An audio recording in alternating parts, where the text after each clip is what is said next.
कांग्रेस सांसद राहुल गांधी की लोकसभा सदस्यता खत्म हो गई। इस फैसले के बाद अब वो 2024 का लोकसभा चुनाव भी नहीं लड़ पाएंगे। वहीं लोकसभा सचिवालय द्वारा जारी की गई अधिसूचना के बाद अब राहुल गांधी की लोकसभा सीट जो कि वायनाड है वो खाली हो गई। ऐसे में सवाल उठता है कि संसद की सदस्यता रद्द होने के बाद क्या वायनाड में दोबारा चुनाव होंगे। लोकसभा सचिवालय के फैसले के बाद अब राहुल गांधी के सामने कुछ विकल्प हैं। जानकार कहते हैं सबसे पहले राहुल गांधी निचली अदालत के फैसले पर रोक लगाने के लिए हाई कोर्ट या सुप्रीम कोर्ट में अपील कर सकते हैं।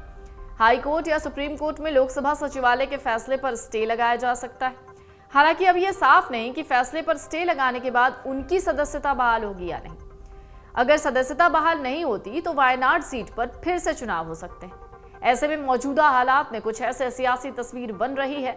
अगर राहुल गांधी की लोकसभा सदस्यता बहाल नहीं होती है तो वायनाड में फिर से लोकसभा चुनाव होगा। 2019 लोकसभा चुनाव में राहुल गांधी 2 लोकसभा सीट अमेठी और वायनाड से चुनाव लड़े थे। अमेठी में राहुल गांधी को स्मृति ईरानी ने हरा दिया, वहीं वायनाड में राहुल गांधी जीत गए। तो उपचुनाव कब होता है?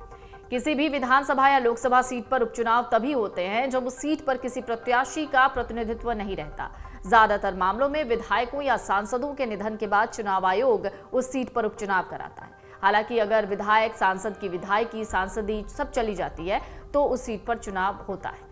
जनप्रतिनिधित्व कानून 1951 के सेक्शन 151A के मुताबिक कोई भी सीट लोकसभा या विधानसभा खाली होने पर 6 महीने के भीतर चुनाव कराना जरूरी है। ये तारीख उस दिन से लागू होती है जिस तिथि से वो सीट खाली हुई है। ऐसे में अगर लोकसभा सचिवालय के फैसले के बाद राहुल गांधी को अदालत से राहत नहीं मिलती है तो राहुल गांधी के वायनाड सीट पर फिर से चुनाव की तस्वीर बन रही है। वहां 6 महीने के भीतर फिर चुनाव होंगे। केरल के वायनाड सीट पर राहुल गांधी ने 4 लाख से ज्यादा वोटों से जीत दर्ज की। उन्होंने सीपीआई कैंडिडेट पीपी सुनीर को 4,31,000 वोटों के अंतर से हराया।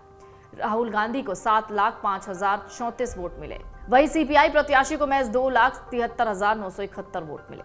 एनडीए उम्मीदवार तुषार वेलापिल्ली को तीसरे पायदान पर जगह मिली और उन्हें 78,000 वोट मिले थे। सांसदी को लेकर कानून क्या कहता है? जनप्रतिनिधित्व अधिनियम में अयोग्यता के संबंध में प्रावधान है। आरपी अधिनियम की धारा 8(3) में कहा गया कि किसी भी अपराध के लिए दोषी ठहराए गए व्यक्ति को कम से कम 2 साल के कारावास की सजा सुनाई जाने पर सजा की तारीख से अयोग्य घोषित किया जाएगा।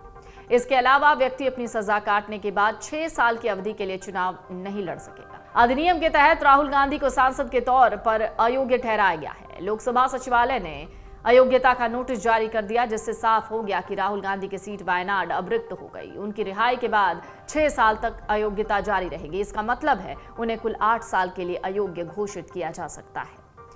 वहीं कांग्रेस ने कहा है कि उन्हें इस बात का एहसास पहले से था। इसके लिए हमें लोक प्रतिनिधित्व कानून के बारे में जानना होगा, जिसके अनुसार जनप्रतिनिधि कानून के मुताबिक अगर सांसदों और विधायकों को किसी भी मामले में 2 साल से ज्यादा की सजा हुई है तो ऐसे में उनकी सदस्यता संसद और विधानसभा से रद्द हो जाएगी।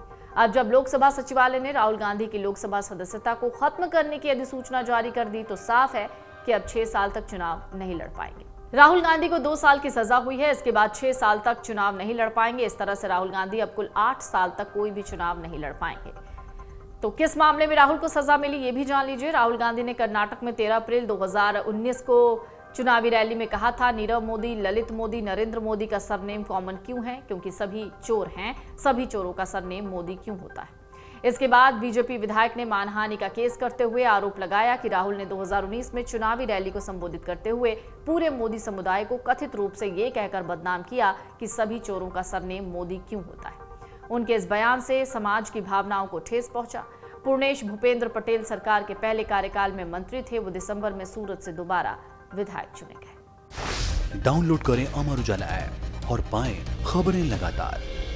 अगर आप ये वीडियो YouTube पर देख रहे हैं तो हमारे चैनल को सब्सक्राइब करें और बेल आइकन को दबाना ना भूलें। अगर आप Facebook पर ये वीडियो देख रहे हैं तो हमारे पेज को लाइक करें।